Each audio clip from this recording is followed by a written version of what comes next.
Jesus, take me now.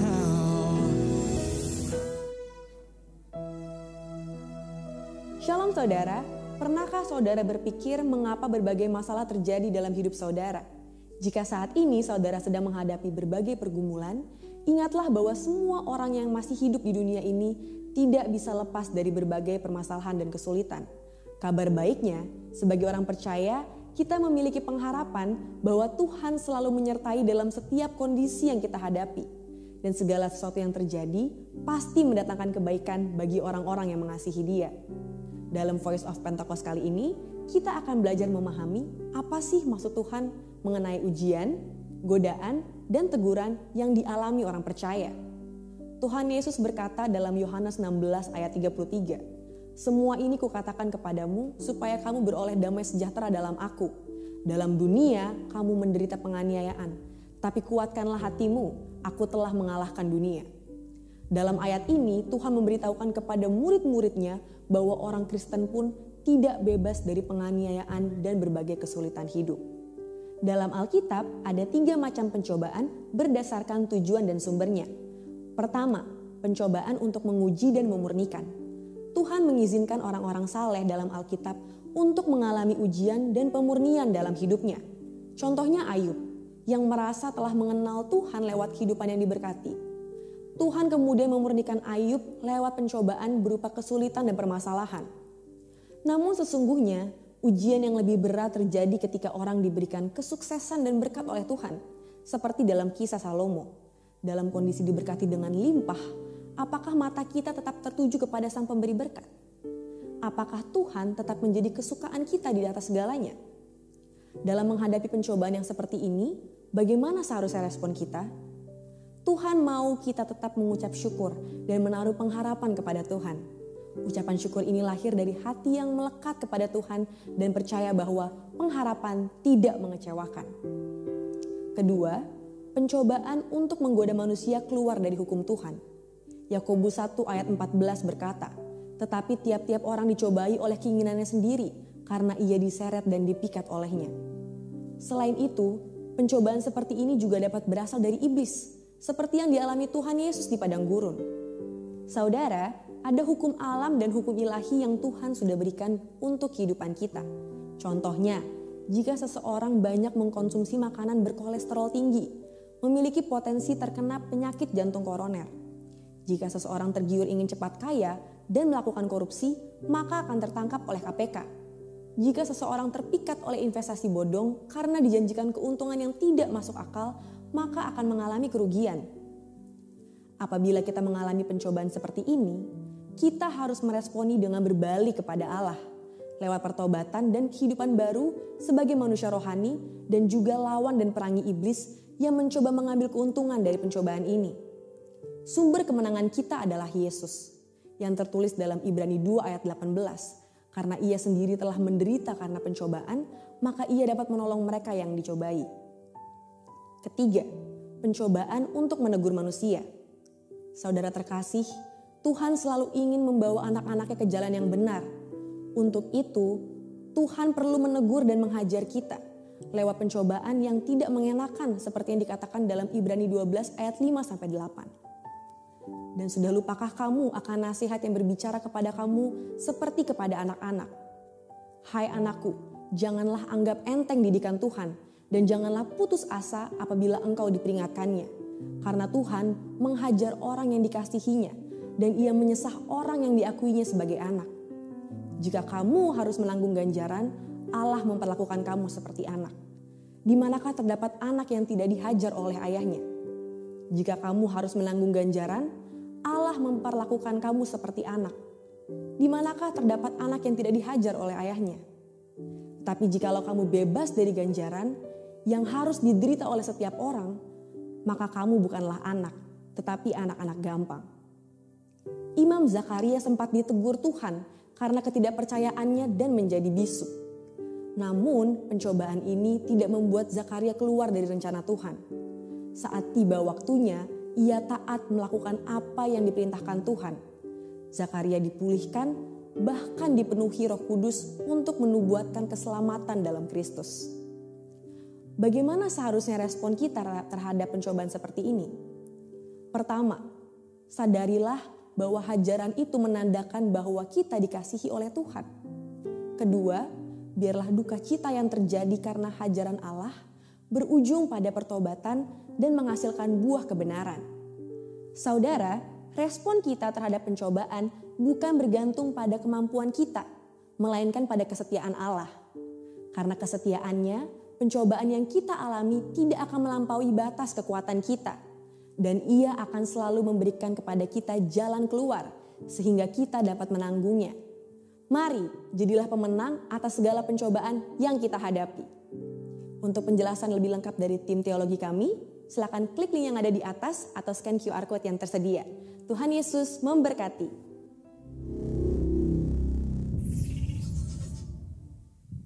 Puji nama Tuhan, Shalom. Haleluya, apa kabarnya pagi hari ini? Luar biasa sebab kita punya Tuhan Allah yang luar biasa. Dan Dia hidup di dalam kita. Sebab itu kita menjadi orang-orang yang dipilih Tuhan. Amin. Orang-orang yang luar biasa. Saya undang semua jemaat Tuhan untuk bangkit berdiri. Mari kita berfellowship. Boleh jabatan kiri kanan, boleh keluar dari kursi. Katakan, Tuhan Yesus memberkati engkau. Berlimpah, limpah dan limpah. Haleluya.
Haleluya, haleluya. Terima kasih Tuhan. Benar Tuhan, hanya Engkau Allah yang layak disembah Tuhan. Allah yang layak ditinggikan Tuhan di dalam kehidupan kami Tuhan. Terima kasih Tuhan, kami mengucap syukur Tuhan untuk pagi hari ini Tuhan Yesus. Kalau kami masih boleh ada di tempat ini Tuhan, untuk bersekutu, bersatu, menyembah dan memuji nama-Mu. Itu semua hanya karena kasih karunia-Mu Tuhan di dalam kehidupan kami. Hanya karena anugerah-Mu Tuhan kami boleh ada sampai dengan hari ini. Terima kasih Tuhan, terima kasih ya Abah ya Bapa. Ya Tuhan, kami mau bersatu hati Tuhan. Mari kita arahkan hati, angkat tangan kita Tuhan. Kami mau berdoa buat bangsa ini Tuhan Yesus. Ya Abah ya Bapa, kami berdoa Tuhan untuk bangsa Indonesia Tuhan. Di tempat kami tinggal ini Tuhan Yesus. Ya Abah ya Bapa, biar damai sejahtera Allah turun atas bangsa kami Tuhan Yesus. Kami perkatakan damai Tuhan atas Indonesia Tuhan Yesus. Biar roh pertobatan, hujan pertobatan itu Tuhan ada di negeri kami ini Tuhan Yesus.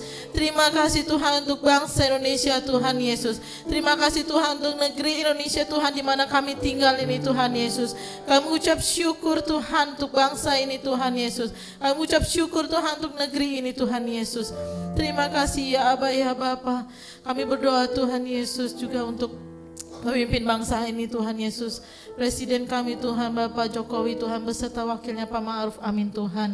Terima kasih Tuhan Yesus, Kau berikan pemimpin bangsa ini Tuhan yang memiliki hati Tuhan untuk Indonesia Tuhan.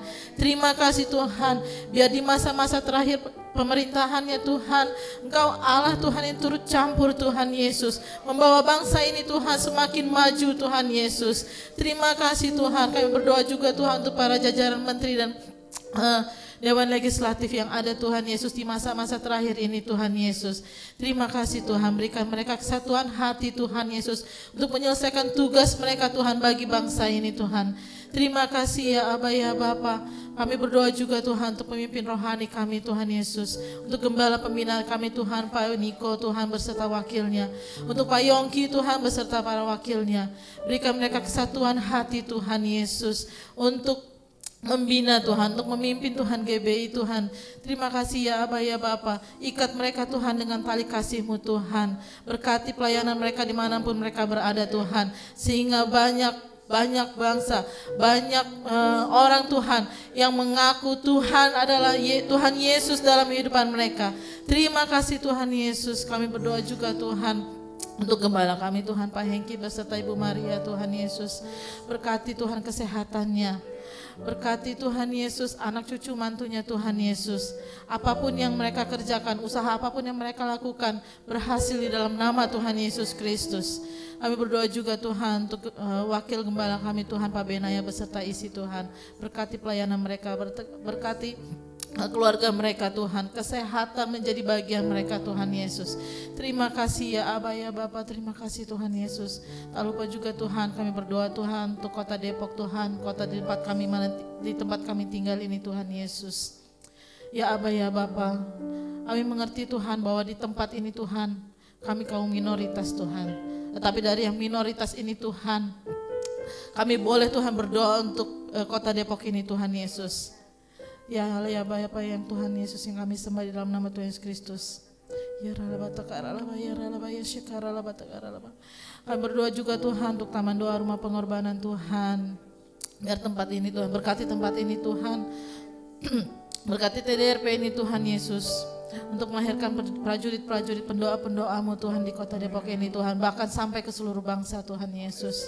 Terima kasih ya Aba ya Bapa. Kami berdoa juga Tuhan untuk jemaat-Mu Tuhan di tempat ini Tuhan. GBI Mekarsari Tuhan. Berkati Tuhan jemaat-Mu di tempat ini Tuhan. Apapun usaha yang mereka lakukan Tuhan, pekerjaan baik sekolah, anak-anak mereka Tuhan Kau berkati Tuhan di dalam nama Tuhan Yesus Kristus. Terima kasih ya Aba ya Bapa. Kami juga berdoa Tuhan untuk pembicara pada pagi hari ini Tuhan, ibadah pagi ini Tuhan, Pak Rudi Suhendra Tuhan. Berkati ya Tuhan Yesus. Berkati Tuhan biar firman yang keluar dari mulutnya Tuhan itu boleh menjadi rema dan berkat bagi kehidupan kami Tuhan. Biar kami juga Tuhan yang datang ke tempat ini Tuhan Yesus boleh mendapatkan kelegaan, kelepasan Tuhan Yesus. Terima kasih ya Aba ya Bapa, terima kasih Tuhan Yesus. Terima kasih ya Tuhan Yesus. Terima kasih Tuhan, kami berdoa untuk ibadah Tuhan ini, ibadah pagi hari ini Tuhan Yesus.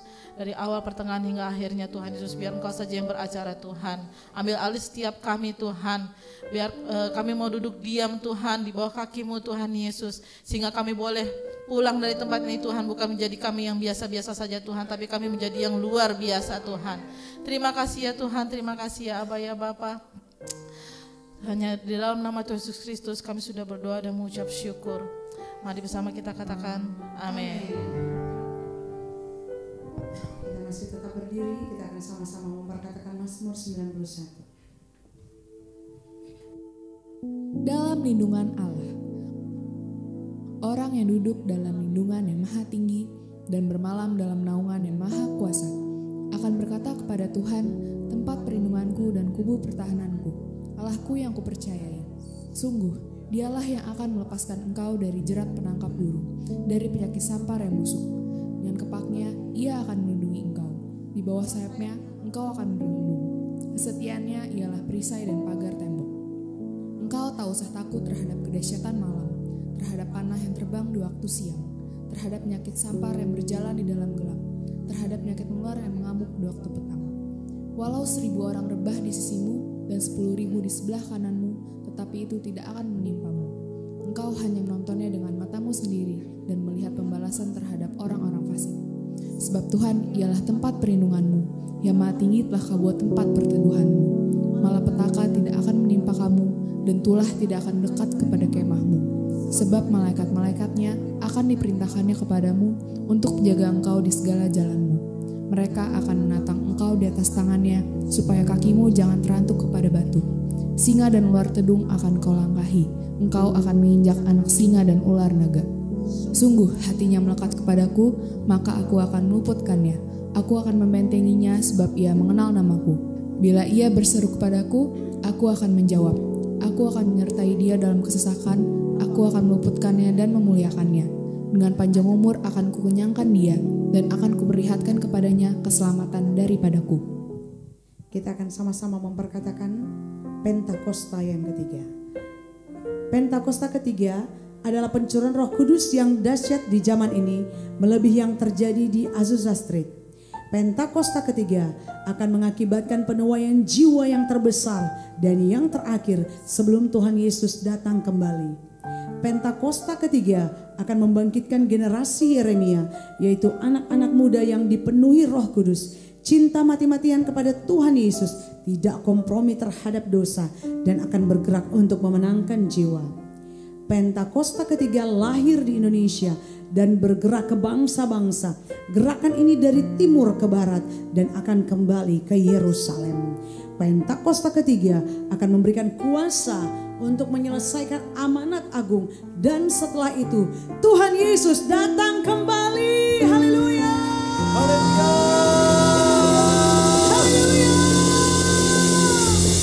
Saya persilakan jemaat Tuhan untuk duduk kembali dalam hadirat Tuhan. Terima kasih Tuhan Yesus.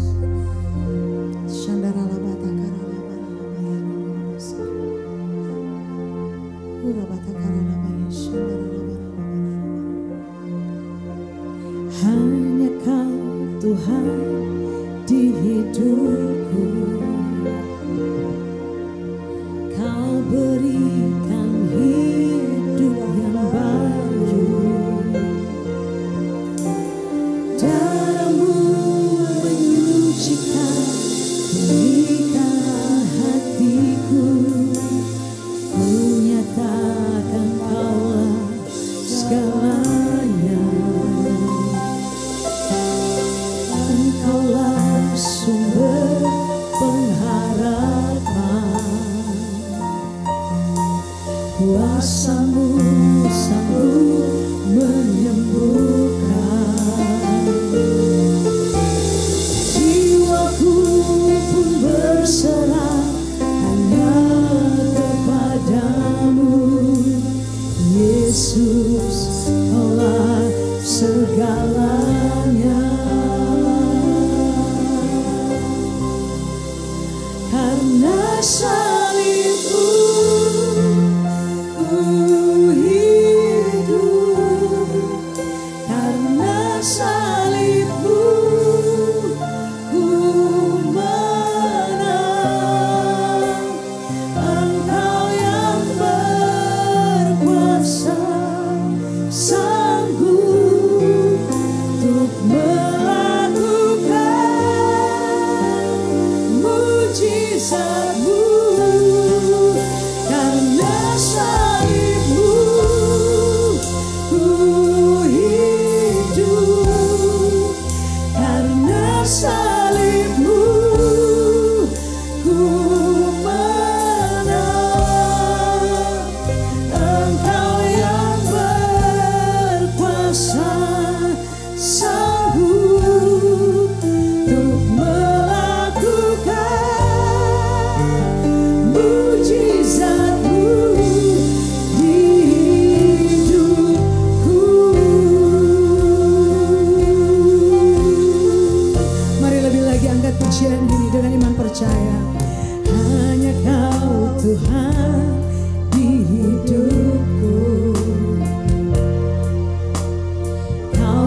kuasa-Mu sanggup menyembuhkan. Amin Tuhan.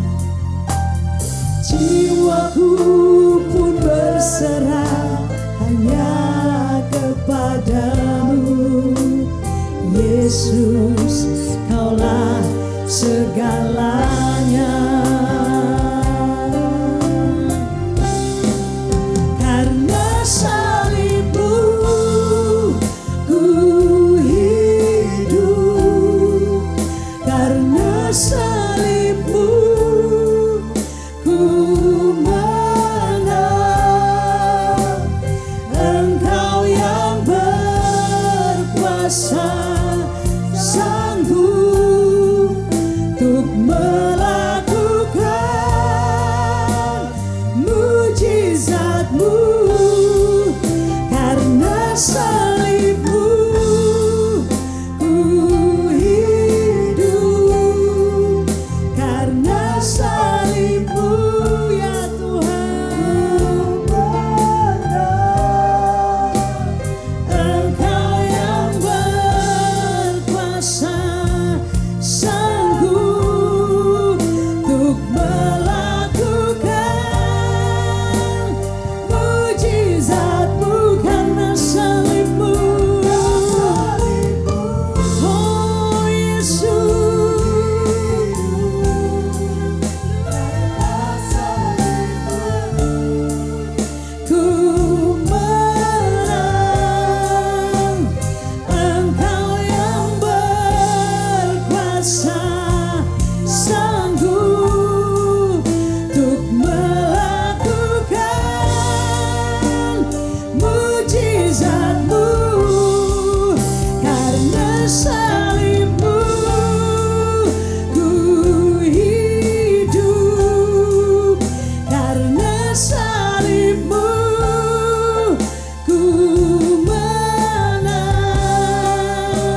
jemaat Tuhan yang sudah dibaptis dengan Roh Kudus, dengan tanda awal berbahasa roh, mari kita berdoa di dalam bahasa roh. Jemaat Tuhan yang belum dibaptis dengan Roh Kudus berdoa dengan bahasa Indonesia. Masing-masing berdoa dengan mengeluarkan suara yang kuat. Syangkala batakan nama biar pagi ini jadi pagi perjumpaan kita dengan Tuhan Allah kita yang dahsyat. Syangkala batakan nama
layaklah Kau Tuhan dipuji dan disembah dengan segenap hatiku. Layaklah Kau dipuji dan disembah.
kita percaya di dalam Tuhan ada kemenangan. Amin. Amin. Ada jaminan masa depan. Sebab dia hidup. Ada hari esok untuk kita semuanya. Haleluya.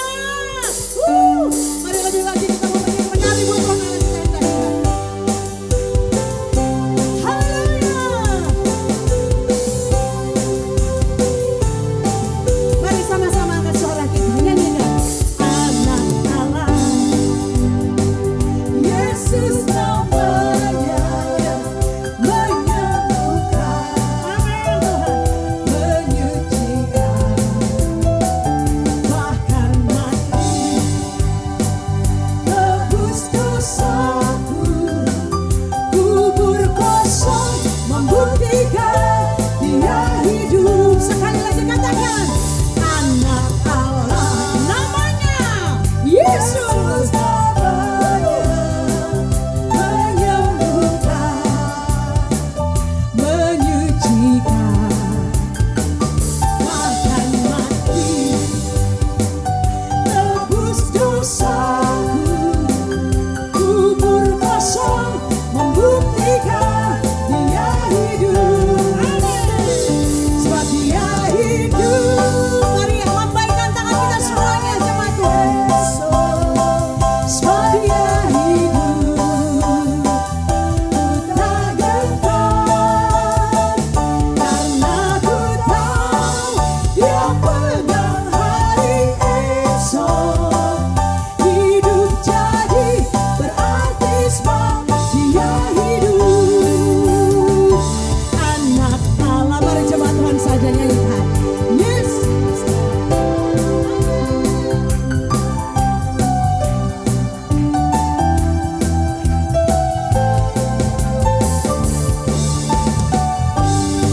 Abu saya dan saudara. Amin.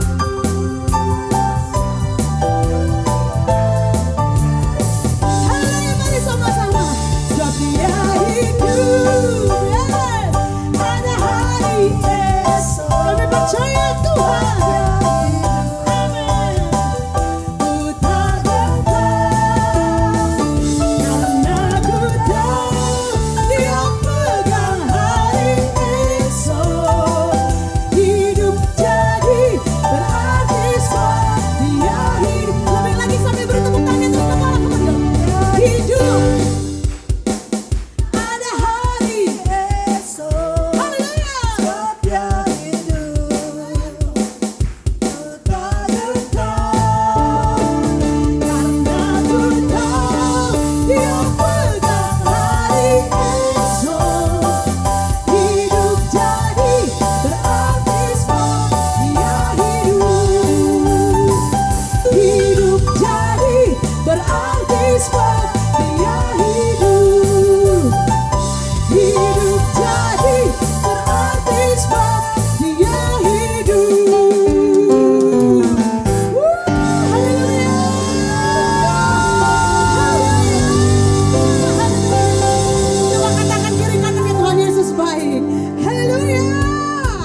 Dia sungguh baik, Dia sangat baik.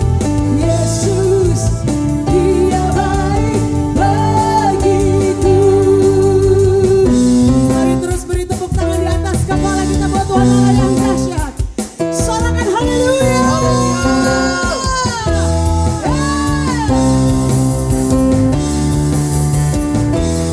Sama-sama nyanyikan. He is so good to. Tunjuk kiri kanan boleh. Tunjuk di belakangnya boleh. Katakan. He's so good to you and me. Tunjuk lagi. He is so good to you. He is so good to me. Jesus, He's so good to you and me. Jesus, He's so good to you and me. Jesus, He's so good to you and He's so good to me. He's so good to you and me. He's so good to you and me. Haleluya. Sorakan haleluya. Haleluya, haleluya. Kita percaya kalau tembok Yeriko runtuh, kita percaya semua masalah kita pun runtuh. Amin. Karena ada Tuhan dalam hidup kita. Ada Tuhan saat ini, amin, memberikan kemenangan buat kita. Sekali lagi sorakan haleluya. Yes, haleluya. Saya persilakan semuanya untuk kembali duduk dalam hadirat Tuhan. Kita akan menyimak pengumuman dan juga persembahan. Saya mau bertanya, adakah jemaat yang baru pertama kali beribadah di tempat ini? Angkat tangan saja. Mungkin Bapak Ibu Saudara yang baru pertama kali beribadah pagi hari ini di tempat ini ada? Ada? Angkat tangan saja. Puji nama Tuhan, jemaat Tuhan yang setia. Kami persilakan multimedia. Shalom jemaat yang dikasihi Tuhan, berikut ini kami sampaikan pengumuman GB Mekarsari Depok selama bulan Maret 2024. Ibadah Raya hari Minggu dilaksanakan secara onsite bertempat di Aula SH pada pukul 8 pagi. Dengan ini diinformasikan bahwa mulai minggu kedua bulan Maret, ibadah melalui live streaming di YouTube channel GB Mekarsari Depok ditiadakan.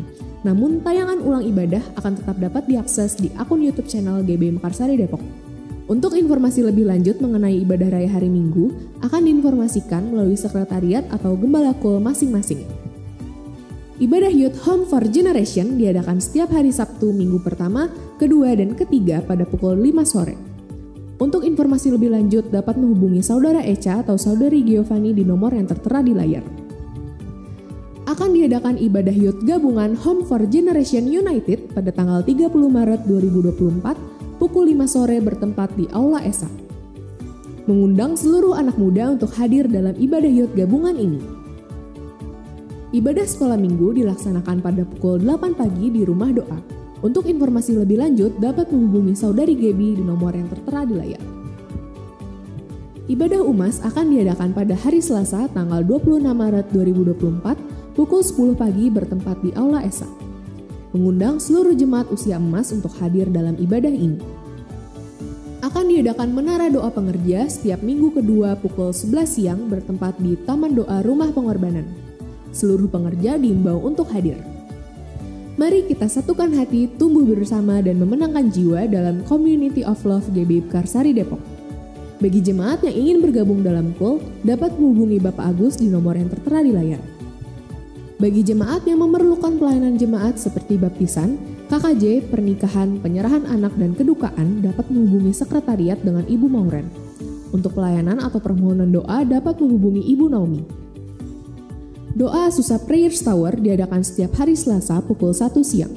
Untuk Healing House doa bersama diadakan setiap hari Kamis pukul 2 siang. Informasi link dan kode Zoom dapat dilihat di layar atau di description box di bawah. Doa bersama pengerja dan jemaat diadakan setiap hari Sabtu di minggu kedua, ketiga, dan keempat pada pukul 8 pagi di Aula SH. Bagi seluruh jemaat dan pengerja, terutama yang melayani pada hari Minggu, diwajibkan untuk hadir. Ibadah Jumat Agung akan diadakan pada tanggal 29 Maret 2024 pukul 8 pagi bertempat di Aula Esa. Untuk ibadah Paskah akan diadakan pada tanggal 31 Maret 2024 pukul 8 pagi bertempat di Aula Esa. Mengundang seluruh jemaat untuk hadir dalam ibadah ini. Atas nama Gembala dan Pengerja mengucapkan selamat ulang tahun bagi jemaat yang berulang tahun pada bulan Maret 2024. Tuhan Yesus memberkati.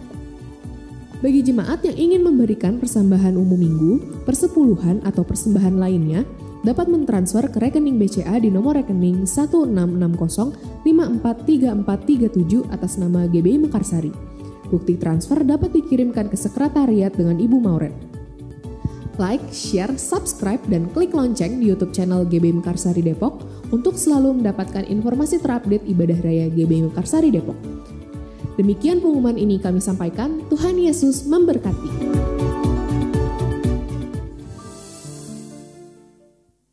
Puji nama Tuhan. Ada beberapa Berita duka cita. Telah berpulang ke rumah Bapa di sorga, Bapak Yusak Iwan Sindoro atau Bapak Handoko, Jemaat GBI Mekarsari. Pada hari Kamis, 21 Maret 2024, pada usia 64 tahun. Segenap keluarga GBI Mekarsari turut sepenanggungan dan semoga keluarga yang ditinggalkan diberikan kekuatan dan penghiburan.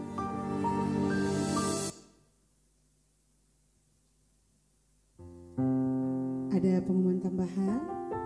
Ada ibadah UMAS pada hari Selasa tanggal 26 Maret jam 10 pagi. Di tempat ini dimohon jemaat yang berusia emas untuk datang tepat waktu. Saya mulai tangan-tangan yang berusia emas saat ini. Haleluya. Ada banyak ya, wow, banyak luar biasa. Jangan lupa jam 10 pagi hari Selasa di tempat ini. Amin. Amin. Haleluya. Mari kita siapkan hati kita. Kita mau diberkati oleh firman Tuhan. Kasih yang terindah, hati yang mulia,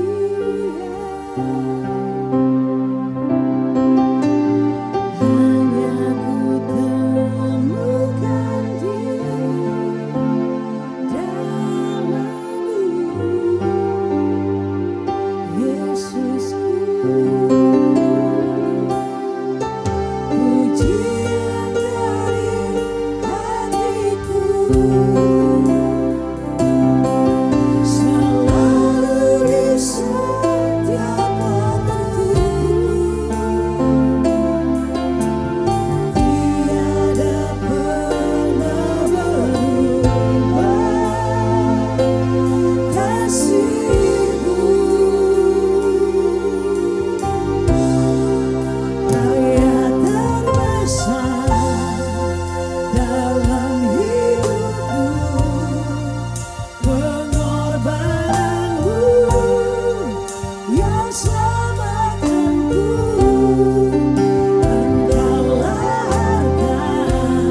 selamatkanku.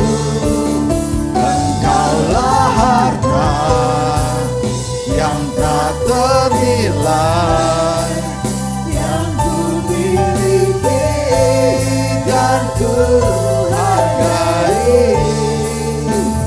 Yesus, Engkau ku kagumi. Yesus, Engkau ku kagumi. Yesus, Engkau ku kagumi. Haleluya.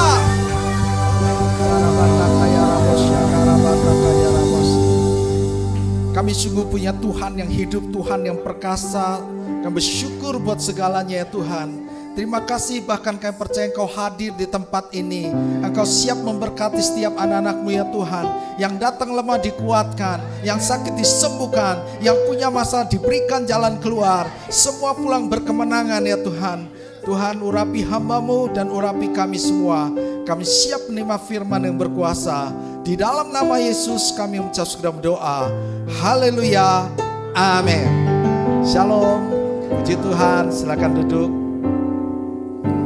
Damai sejahtera Tuhan,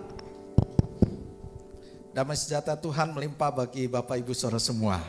Dan juga yang ada di lantai bawah, saya juga mau beri salam buat saudara semua.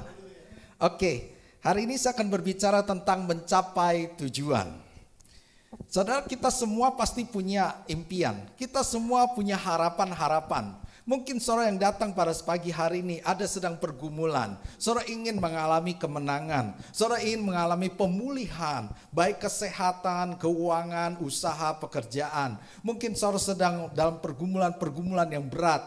Tapi kita tetap punya pengharapan di dalam Tuhan. Katakan amin. Nah, saya ajak saudara akan renungkan bagaimana kita bisa mencapai tujuan itu. Impian itu bisa kita capai. Nah, saya ajak saudara renungkan dari kisah dalam Markus 2 ayat 2 sampai 4.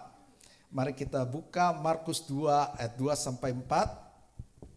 Kita akan baca bersama-sama. 1, 2, 3. Maka datanglah orang-orang berkerumunan sehingga tidak ada lagi tempat. Bahkan di muka pintu pun tidak. Sementara ia memberitakan firman kepada mereka. Ayat 3. Ada orang-orang datang membawa kepadanya seorang lumpuh digotong oleh 4 orang. Tetapi mereka tidak dapat membawanya kepadanya karena orang banyak itu. Lalu mereka membuka atap yang di atasnya. Sesudah terbuka mereka menurunkan tilam tempat orang lumpuh itu terbaring. Katakan amin. Saudara, suatu kali Yesus ada di Kapernaum dan Yesus sedang memberitakan firman di rumah. Dan di situ banyak sekali orang yang berbondong-bondong datang. Sehingga dalam keadaan rumah itu penuh. Sampai ke depan pintu pun penuh. Lalu ada 4 orang membawa temannya yang sakit lumpuh. Hendak bertemu dengan Yesus. Dan sampai di sana karena penuhnya rumah dengan orang-orang banyak. Mereka tidak bisa masuk. Tapi mereka akhirnya naik ke atas dan membongkar atap dan menurunkan orang lumpuh itu ke bawah. Dan singkat cerita, saudara bisa lihat bahwa akhirnya orang lumpuh ini sembuh. Orang lumpuh ini punya harapan. 4 orang ini punya harapan. Dia ingin supaya orang lumpuh ini disembuhkan. Dan akhirnya harapan itu tercapai. Nah, mari kita lihat beberapa hal bagaimana supaya harapan-harapan kita, tujuan kita, mimpi kita itu bisa tercapai. Yang pertama, kita harus memiliki iman. Katakan amin. Kita harus memiliki iman. Kita lihat dulu Markus 2 ayat 5. Markus 2 ayat 5. Kita baca sama-sama 1, 2, 3. Ketika Yesus melihat iman mereka, berkatalah ia kepada orang lumpuh itu, "Hai anakku, dosamu sudah diampuni." Saudara, di sini ada kata ketika Yesus melihat iman mereka. Karena mereka punya iman, waktu mereka datang sampai ke tempat yang dimana rumah itu penuh dengan jiwa-jiwa, rumah itu penuh dengan orang, mereka pun naik ke atas dan membongkar tingkap atap itu dan menurunkan orang sakit itu. Jadi Yesus yang lihat itu adalah iman mereka.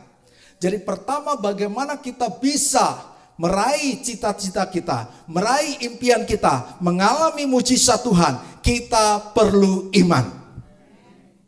Dengan iman kita akan punya sikap tidak menyerah. Next. Saya merenungkan ada beberapa hal yang kita hasilkan ketika kita punya iman. Karena iman kita tidak akan menyerah. Mari renungkan bersama saya dan 4 orang itu dan teman yang lumpuh. Ketika mereka sampai ke rumah itu dan keadaannya penuh, kalau mereka tidak punya iman, mereka akan berkata gini, ya udah ngapain kita masuk? Belum tentu sembuh juga, belum tentu Yesus juga mau menyapa kita, belum tentu Yesus mau perhatian pada kita orang lumpuh. Ngapain kita susah-susah harus naik ke atas? Dan sini sudah penuh, ya udahlah kita pulang saja. Tapi karena mereka punya iman, mereka punya harapan, hanya Yesus satu-satunya yang bisa menyembuhkan temannya yang lumpuh, maka apapun yang terjadi, dia tidak akan menyerah, dia akan cari jalan keluar bagaimana bisa bertemu dengan Yesus. Dan akhirnya yang mereka lakukan adalah sesuatu yang berat, menurut saya sukar. Karena kalau saudara lihat rumah pada perjanjian baru, itu memang bukan genteng-genteng, tapi rata-rata rumah itu ada tangga di luar, untuk naik ke atas sotoh. Sotoh itu bisa rata, bisa juga ya bentuk kubah. Banyak orang duduk di situ. Kalau misalnya genteng, itu lebih gampang dicopotkan. Tapi kalau merupakan sotoh atau tembok itu tentu ada kesulitan. Tapi karena punya iman, mereka tidak menyerah. Dan akhirnya mereka bisa menurunkan orang sakit bertemu dengan Yesus. Saya juga ingat kisah di Alkitab tentang seorang yang sakit pendarahan 12 tahun. Wanita ini sudah datang ke dokter, ke tabib, dan mereka berusaha supaya disembuhkan, tapi dokter pun angkat tangan. Tapi kita bersyukur, dokter angkat tangan, Tuhan tidak angkat tangan. Tuhan justru turun tangan. Dia sudah 12 tahun ke sana ke sini dan dia sudah tidak punya harapan lagi. Tapi waktu dia mendengar Yesus, dia katakan ini satu-satunya harapan saya. Dan saya akan berjalan, saya akan berusaha menjamah jubah Yesus. Maka ketika aku jamah jubahnya, maka aku akan sembuh. Dan ini yang terjadi. Ketika dia menjamah jubah Yesus, maka Yesus merasakan ada kuasa keluar dari tubuhnya. Pada waktu itu banyak orang yang sedang berdesak-desakan, tapi yang mengalami mujizat hanya perempuan yang sakit pendarahan ini. Kenapa? Iman. Iman dia itu menarik kuasa Tuhan. Padahal Yesus dalam keadaan pasif. Kenapa saya sebut pasif? Dia sedang berjalan. Dia bukan sedang mendoakan orang sakit. Dia bukan sedang, ayo siapa yang sakit saya mau doakan. Tetapi dia sedang berjalan, keadaan pasif. Tapi iman wanita ini menarik kuasa Tuhan. Sehingga kesembuhan terjadi. Maka kita perlu punya iman. Kalau kita punya iman, kita tidak akan menyerah. Katakan amin. Kasih tahu kiri kanan, jangan pernah menyerah. Coba next satu gambar. Ada seorang bernama Wilma Rudolph. Dulu saya pernah cerita ini, tapi saya ingin bercerita lagi. Mungkin ada yang tidak tahu atau sudah lupa. Wilma Rudolph ini lahir prematur. Dan waktu lahir prematur dia juga termasuk keluarga miskin. Dan satu kali dia sakit polio sehingga dia pun lumpuh. Dan dokter berkata bahwa Wilma Rudolph ini tidak mungkin bisa jalan lagi. Tapi mamanya luar biasa. Mamanya bilang ini, nah aku percaya kamu bisa jalan. Aku percaya kamu bisa jalan. Dokter memang bilang gak bisa jalan lagi. Tapi aku percaya kamu pasti bisa jalan. Dan yang menarik, Wilma ini punya mimpi yang sangat tidak masuk akal. Dia berkata gini, saya ingin menjadi wanita tercepat di dunia di bidang lari.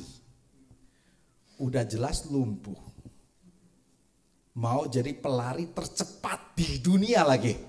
Kalau dia bilang misalnya di RT ya mungkin masih masuk akal lah gitu ya. Tapi di dunia. Dan umur 8 tahun dia berhasil akhirnya bisa jalan tapi dengan satu penjepit kaki. Dia jalan tertati-tati gitu. Umur 12 tahun dia bisa berjalan tanpa penjepit kaki. Dan disitulah dia baru belajar lari. Di umur 12 tahun.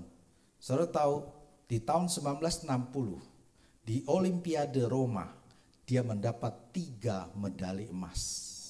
Itu rekor pertama kali ada seseorang yang mendapat 3 medali emas dalam sebuah Olimpiade.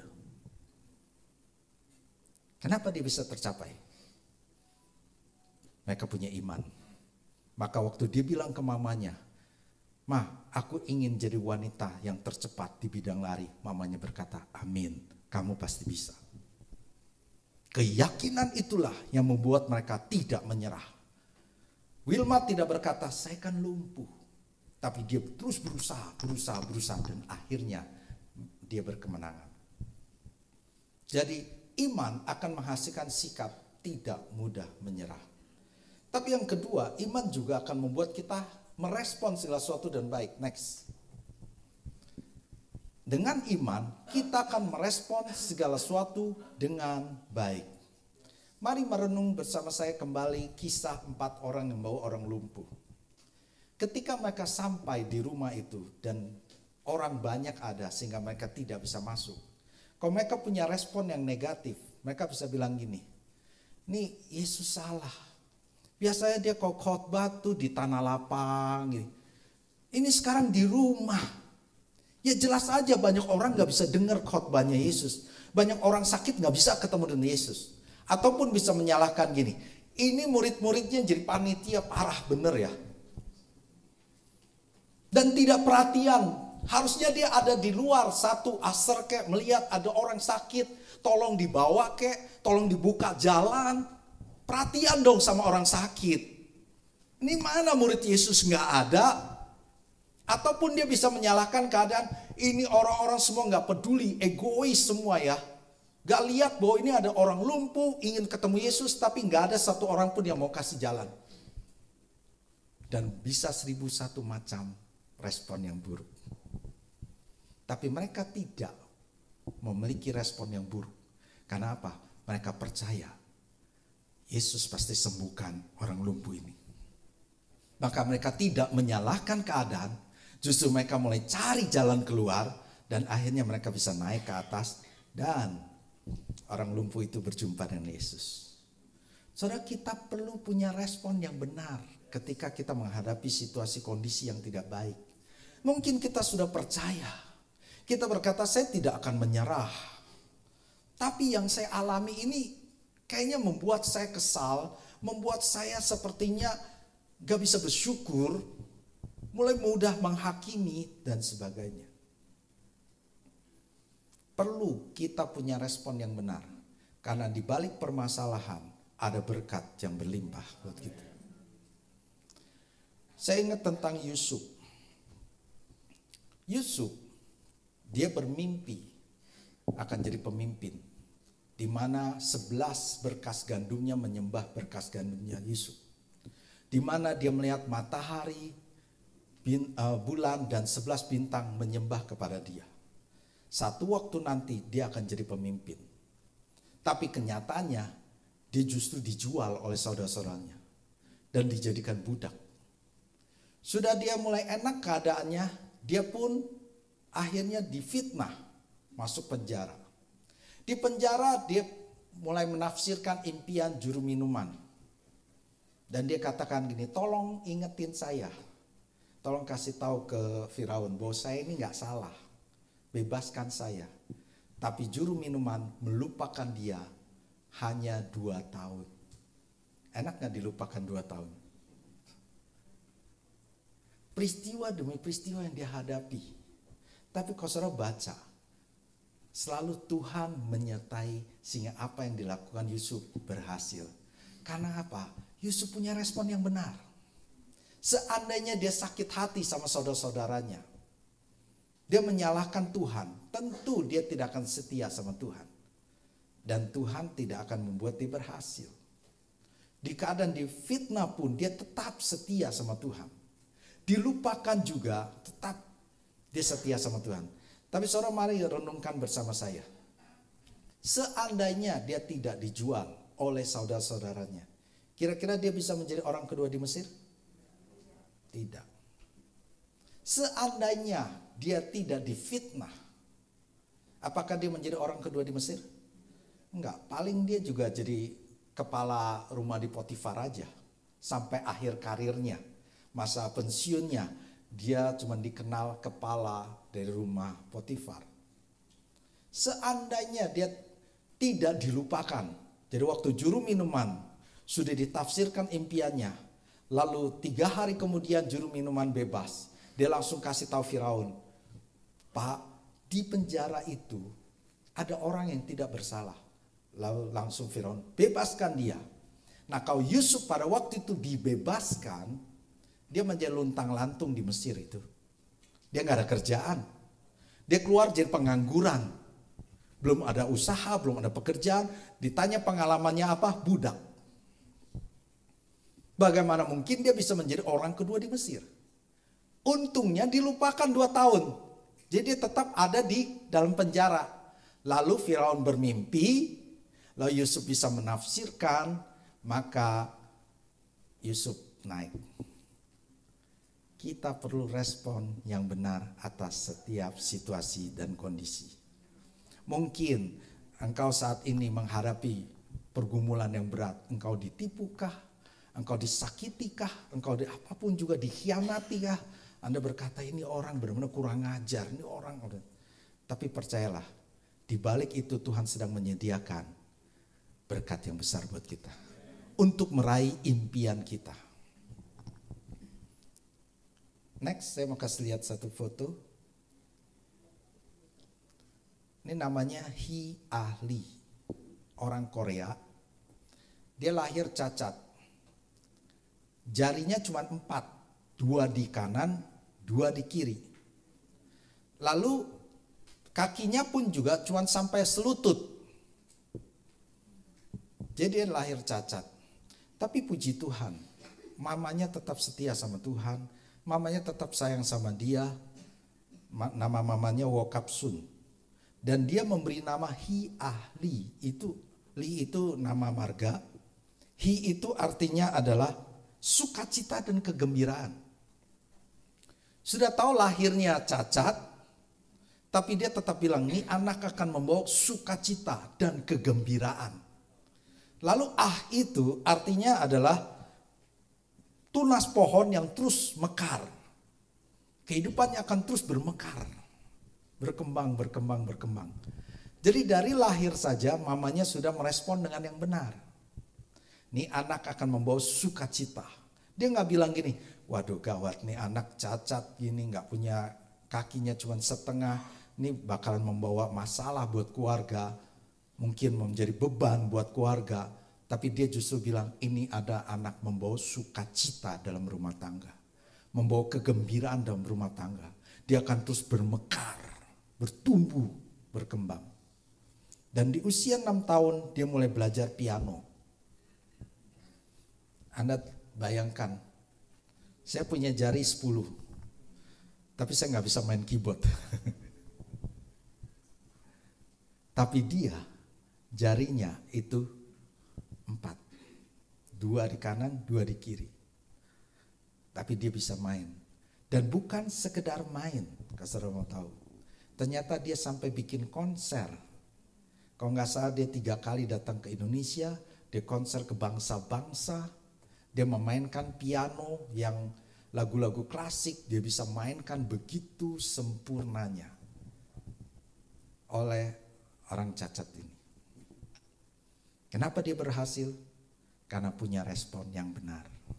Mamanya ketika anaknya lahir, nih anak akan membawa kesukaan, kegembiraan, dan menjadi nyata. Saudara, kita penting punya iman. Ketika kita punya iman, kita tidak akan menyerah. Ketika kita punya iman, maka kita punya respon yang benar. Yang kedua, bagaimana kita meraih impian kita? Kita harus memiliki komunitas yang baik. Markus 2 ayat 3 sampai 4. Kita baca sama-sama 1, 2, 3. Ada orang-orang datang membawa kepadanya seorang lumpuh digotong oleh 4 orang. Next. Tetapi mereka tidak dapat membawanya kepadanya karena orang banyak itu. Lalu mereka membuka atap yang di atasnya. Sesudah terbuka mereka menurunkan tilam tempat orang lumpuh itu terbaring. Nah, saudara membaca kisah ini, ternyata orang lumpuh ini bersyukur. Dia punya teman-teman yang baik. Dia punya teman-teman yang menopang. Tentu yang punya kerinduan disembuhkan pertama ada orang lumpuh ini. Mungkin dia sudah berharap, kapan saya bisa ketemu Yesus? Kapan saya bisa disembuhkan? Kapan saya bisa dipulihkan? Puji Tuhannya dia punya teman-teman yang baik. Teman-temannya gak bilang ini, kamu mau mimpi bisa jalan. Mustahil. Udahlah kamu gak usah mimpi-mimpi bisa berjalan. Tapi enggak. Dia punya teman-teman yang mendukung. Yang menopang. Yang bahkan mau menggotong daripada orang lumpuh ini. Bahkan ketika sampai di rumah itu gak bisa masuk pun teman-temannya tetap menopang dari orang lumpuh ini. Sampai naik ke atas, membongkar atap dan turunkan orang sakit ini. Dia sangat beruntung punya teman-teman yang baik. Nah, saudara, kalau kita ingin mencapai impian, kita butuh komunitas yang mendukung. Komunitas yang baik. Dan salah satunya adalah keluarga Anda di gereja. Baik keluarga di rumah, jadikanlah kita semua di rumah menjadi komunitas yang baik yang terus mendukung. Dan di gereja juga kita perlu atau di KUL menjadi satu komunitas yang mendukung satu sama lain. Jangan pernah menghancurkan impian orang, jangan pernah melemahkan orang, tapi biarlah kita senantiasa memberikan kekuatan. Komunitas itu sangat berperan penting. Karena saudara lihat di dalam 1 Korintus 15 ayat 33. Kita baca sama-sama 1, 2, 3. Janganlah kamu sesat, pergaulan yang buruk merusakkan kebiasaan yang baik. Kalau kita membiasakan diri dengan teman-teman yang negatif, Anda tidak akan pernah mencapai impianmu. Karena yang Anda terima setiap hari adalah hal-hal yang negatif. Kalau Anda hanya ngumpul-ngumpul dengan orang yang gak punya kejelasan masa depannya, yang hanya suka bergosip, yang hanya suka menghakimi, yang hanya suka membuang-buang waktu dengan hal-hal yang tidak baik, Anda pun akan terpengaruh dan Anda akan menjadi orang yang seperti ini. Maka Anda perlu mencari satu komunitas yang benar-benar mendukung kita, yang menopang kita. Komunitas itu penting untuk mendorong kita untuk berhasil. Maka kenapa gereja itu penting? Kalau saudara mungkin baru datang ke gereja hanya sekali-sekali dan Anda juga datang mungkin tidak punya komunitas. Hanya datang hari Minggu lalu pulang tanpa mengenal satu sama lain. Ada baiknya saudara mulai hari ini mulai kenal satu sama lain. Lihat kiri kanan depan belakang itu saudaramu di dalam Tuhan.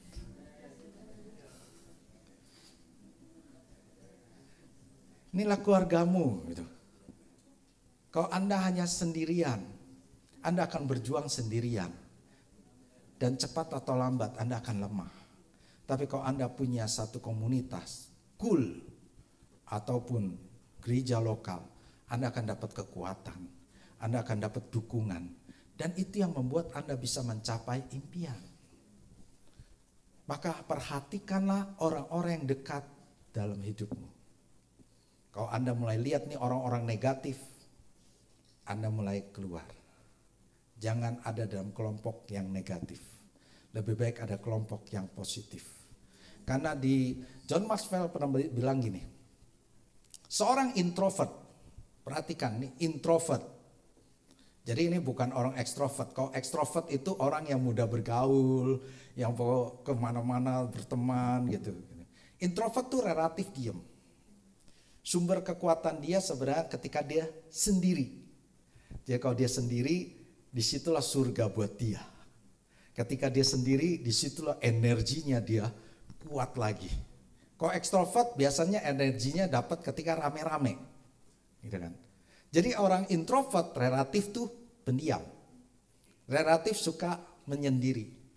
Orang introvert saja menurut penyelidikan akan mempengaruhi 10.000 orang dalam hidupnya. Orang introvert itu pun akan mempengaruhi 10.000 orang. Jadi dengan kata lain, kita ini hidup sebenarnya saling mempengaruhi satu sama lain. Kita mempengaruhi dan kita juga dipengaruhi oleh orang lain. Nah, pengaruh apa yang saudara mau? Kalau saudara mau dipengaruhi yang baik, cari teman-teman yang baik. Saya tidak berbicara bahwa Anda tidak mau bergaul. Kita harus punya banyak teman, katakan amin. Carilah teman sebanyak-banyaknya. Tapi orang yang mempengaruhi kita harus kita perhatikan. Orang-orang tertentu saja yang kita izinkan mereka mempengaruhi kita. Supaya kita bisa mencapai impian kita. Saudara, next ada satu foto. Ada seorang anak yang lahir sebenarnya normal. Namanya Helen Keller. Mungkin saudara pernah dengar. Dia lahir normal, sehat, bisa jalan, bisa ngobrol, bisa melihat, bisa mendengar. Tapi sayang di usia 19 bulan, dia terkena penyakit dan akhirnya dia buta dan tuli. Nah, itu menyakitkan sekali. Anda bayangkan anak kecil, 1,5 tahun kurang lebih kan, 19 bulan. Yang tadinya dia bisa lihat, yang tadinya dia bisa mendengar, tiba-tiba dunia itu gelap. Tiba-tiba dunia itu senyap, dia tidak bisa mendengar apa-apa, dia tidak bisa melihat apa-apa, maka nih anak jadi liar. Berontak, nggak bisa diatur. Karena memang ya bisa dimengerti betapa stresnya nih anak. Lalu di usia 7 tahun, orang tuanya memperkerjakan seorang bernama Anne Sullivan. Annie Sullivan ini dia coba mendekatkan dirinya pada Helen. Itu Helen sebenarnya dia liar, dia berontak, dia ngamuk dan sebagainya. Tapi Anne ini sangat sabar. Dia membuat pendekatan, dia tunjukkan kasihnya, dia perhatian kepada Helen, apapun yang terjadi, dia tetap perhatian. Seorang lambat laun, akhirnya Helen Keller itu mulai tanda kutip jinak. Tadinya liar, dia mulai baik. Dia mulai mau diajar. Dan dia mulai belajar membaca huruf Braille, orang buta itu. Dan dia mulai hanya punya keinginan. Dan saudara tahu akhirnya dia bertumbuh menjadi orang yang luar biasa. Di usia 24 tahun dia menjadi wanita buta dan tuli pertama di dunia untuk meraih gelar sarjana. Jadi dia pun akhirnya bisa kuliah dan dapat gelar sarjana. Dan dia menjadi penulis, dia menjadi aktivis politik, dia juga menjadi seorang dosen. Dia menjadi orang yang berhasil. Tapi kalau ditanya kunci rahasianya apa? Ada seorang bernama Anne Sullivan. Dia punya komunitas yang baik. Dia ada teman yang mendukung. Yang membuat dia bisa berhasil. Jika dulu Anne Sullivan ini menyerah. Mungkin berkata, ini anak liar. Gak punya masa depan. Saya gak peduli lagi. Dan dia tidak merawat Helen Keller dengan baik.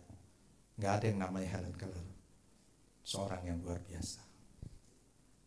Tapi karena bersyukur punya komunitas yang baik, maka dia mencapai impiannya. Hari ini apapun keadaan, biarlah kita belajar 4 orang dan 1 orang lumpuh ini. Kita harus punya iman.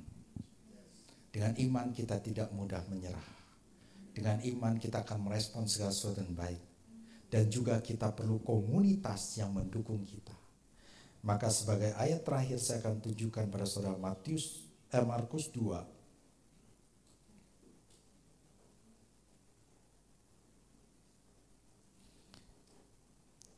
Ayat 10. Tetapi supaya kamu tahu bahwa di dunia ini anak manusia berkuasa mengampuni dosa, berkatalah ia kepada orang lumpuh itu, kepadamu kukatakan, bangunlah, angkatlah tempat tidurmu dan pulanglah ke rumahmu. Dan orang itu pun bangun, segera mengangkat tempat tidurnya dan pergi keluar di hadapan orang-orang itu, sehingga mereka semua takjub lalu memuliakan Allah. Katanya, yang begini belum pernah kita lihat. Jadi orang lumpuh ini bukan sekedar diampuni dosanya, tapi juga dia mengalami mujizat kesembuhan. Dia datang digotong, tapi pulang dia berjalan sendirian. Saudara, percayalah, kita punya Tuhan yang luar biasa. Anda datang dengan lemah, Anda pulang dengan kekuatan yang baru. Anda datang mungkin punya pergumulan, Anda berkata saya pasti menang. Anda punya keraguan-keraguan atas setiap masalahmu, saudara punya kepastian bahwa Tuhan kita luar biasa. Kita pasti terima mujizat. Impian kita, harapan kita pasti tercapai. Tuhan memberkati. Aku punya Tuhan yang besar. Mari kita bangkit berdiri. Dan sanggup menggenapi imanku, bersepakat percaya kuasanya.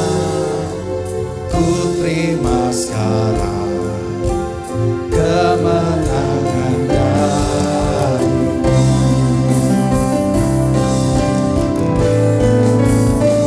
Aku punya Tuhan yang besar, yang telah berjanji dan sanggup menggenapi imanku, bersepakat percaya kuasanya. Ku terima sekarang kemenangan darimu. Minggu depan kita akan merayakan ibadah Paskah. Kita merayakan kebangkitan Tuhan Yesus. Kita bersyukur kita punya Tuhan yang hidup. Karena Tuhan kita hidup, kita punya harapan. Karena Tuhan hidup, kita punya hari esok. Karena itu kita iman kepada Yesus tidak akan sia-sia. Karena kita berharap bukan sesuatu yang mati. Kita tidak berharap pada sesuatu yang tidak bisa melakukan apa-apa. Tapi kita berharap pada Tuhan yang berkuasa. Tuhan yang bangkit dari kematian. Membuktikan dia ada Tuhan yang perkasa. Karena apapun yang saudara alami hari ini, percayalah, bersama Yesus kita akan meraih impian kita. Pemulihan keluarga, pemulihan kesehatan, pemulihan keuangan, pemulihan usaha, segala sesuatu Anda berkemenangan. Tetap percaya sama Yesus. Jangan pernah menyerah. Responlah sesuatu dengan baik. Dan pastikan Anda ada dalam komunitas yang baik. Komunitas yang mendukung. Tutup mata semua. Kalau saudara berkata, ya saya dalam pergumulan, saya yakin saya akan pasti menang. Saudara bisa angkat tangan, saya akan berdoa untuk Bapak Ibu saudara semua. Bapak Aba berdoa buat yang mengangkat tangan ya Tuhan. Mungkin ada permasalahan-permasalahan yang mereka hadapi, ada pergumulan-pergumulan, ada impian-impian, ada harapan-harapan. Tapi kami bersyukur ya Tuhan, kami punya Tuhan yang hidup, Tuhan yang bangkit ya Tuhan. Sehingga kami punya pengharapan yang pasti. Dengan iman ya Tuhan kami terima. Di dalam nama Yesus yang sakit disembuhkan, yang punya masalah diberikan jalan keluar di dalam nama Yesus. Pemulihan-pemulihan terjadi, keuangan, kesehatan, usaha, pekerjaan di dalam nama Yesus. Ada terobosan terjadi bagi setiap anak-anakmu di tempat ini. Dan semua akan pulang di sukacita daripadamu. Dan biar mereka punya satu komunitas yang benar, komunitas yang baik ya Tuhan. Mereka mau bergabung dalam kul-kul yang ada. Dan mereka semua boleh bertumbuh di dalam Kau. Terima kasih Tuhan, meterkan firman hati pikiran kami semua. Dan bukan hanya mendengar, tapi kami lakukan. Kami percaya, kami sudah menang. Kami sudah sembuh, kami sudah pulih. Kami diberkati Tuhan. Kami pulang dengan kekuatan yang baru. Terima kasih Tuhan. Dalam nama Yesus kami mengucap syukur dan berdoa. Haleluya. Mari kita angkat tangan, terima berkat Tuhan. Berkat yang melimpah-limpah, sukacita dan sejahtera, kesehatan, kekuatan dari Allah Bapa di dalam kasih sayang Yesus Kristus serta persekutuan penghiburan pertolongan dari Roh Kudus menyertai saudara semua mulai hari ini sampai kedatangan Tuhan kedua kalinya, menjemput kita dengan awan permai bahkan sampai selama-lamanya. Mari percaya kita katakan amin. Selamat hari Minggu, Tuhan memberkati.